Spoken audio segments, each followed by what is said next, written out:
warahmatullahi wabarakatuh. Pada video kali ini, saya akan membahas tentang sejarah, definisi, manfaat, dan dasar tentang kultur jaringan. Pertama, kita akan membahas tentang sejarah dari kultur jaringan. Skyleiden dan Skewan pada tahun 1838 menemukan teori sel, bahwa organisme terdiri dari sel dan suatu sel berasal dari sel yang lain.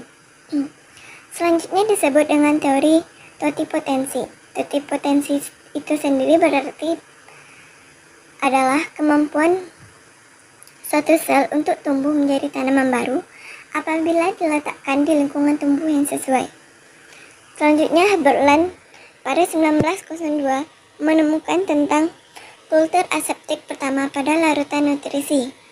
Kemudian Henning pada 1904 menemukan tentang kultur embrio pertama, yaitu mengisolasikan embrio muda dari Cruciferae secara in vitro yang berhasil mendapatkan planlet utuh dengan viabilitas tinggi. Selanjutnya Knudsen pada 1922 menemukan tentang perkecambahan in vitro biji anggrek secara asimbiosis.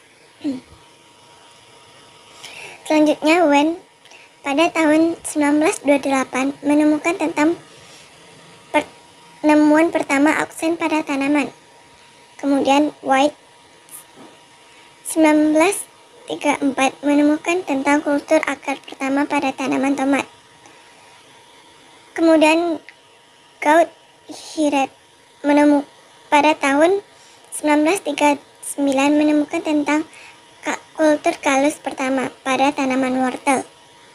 Kemudian Maheswari dan Guha pada tahun 1964 menemukan tentang kultur antar pertama, melaporkan pembentukan embrio dari mikrospora duta inoxia dari kultur antar.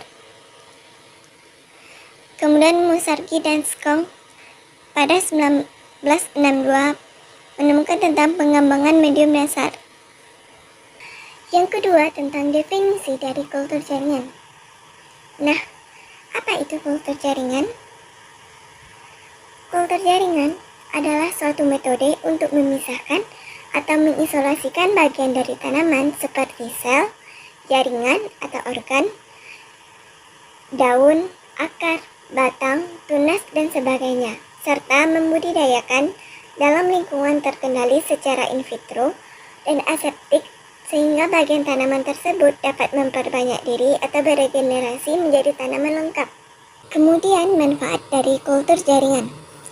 Manfaat dari kultur jaringan itu sendiri ada 8. Yang pertama yaitu dapat menghasilkan propagul tanaman dalam jumlah banyak dalam waktu yang singkat. Yang kedua, dapat menghasilkan tanaman yang sama dengan induknya. Yang ketiga, menghasilkan tanaman yang bebas hama dan penyakit secara sistemik dan non-sistemik serta virus. Yang keempat, dapat memperbanyak tanaman langka dalam waktu yang singkat. Yang kelima, dapat dilakukan sepanjang tahun. Yang keenam, dapat menciptakan tanaman baru yang toleran terhadap kekeringan, kadar garam tinggi, dan kondisi yang kurang menguntungkan.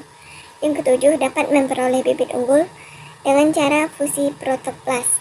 Dan yang terakhir, dapat menghasilkan senyawa metabolit sekunder yang berguna dalam bidang farmasi. Yang terakhir adalah tentang dasar dari kultur jaringan.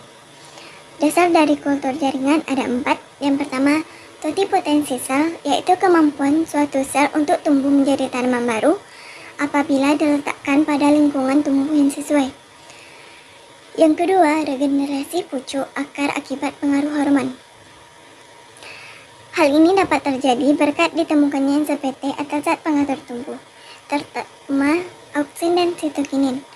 Auksin adalah suatu kelompok senyawa organik yang merangsang perpanjangan pucuk, sedangkan sitokinin adalah kelompok senyawa organik yang meningkatkan pembelahan sel di dalam jaringan.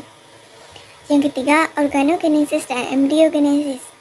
Organogenesis yaitu menemukan sel atau jaringan meristematik pada tanaman medium tertentu untuk menginduksi terbentuknya meristem unipolar atau tunas atau akar.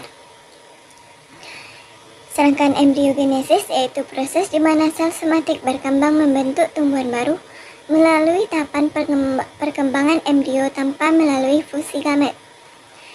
Yang terakhir yaitu kompetensi dan determinasi. Kompetensi yaitu menunjukkan kemampuan internal dari suatu sel atau jaringan tertentu untuk berkembang sedemikian rupa menjadi tipe sel, jaringan atau organ spesifik dengan keterlibatan faktor hormon atau lingkungan yang spesifik. Sedangkan determinasi yaitu sel atau jaringan yang memiliki kompetensi atau mengalami determinasi yang arah perkembangannya tidak dapat balik atau irreversible.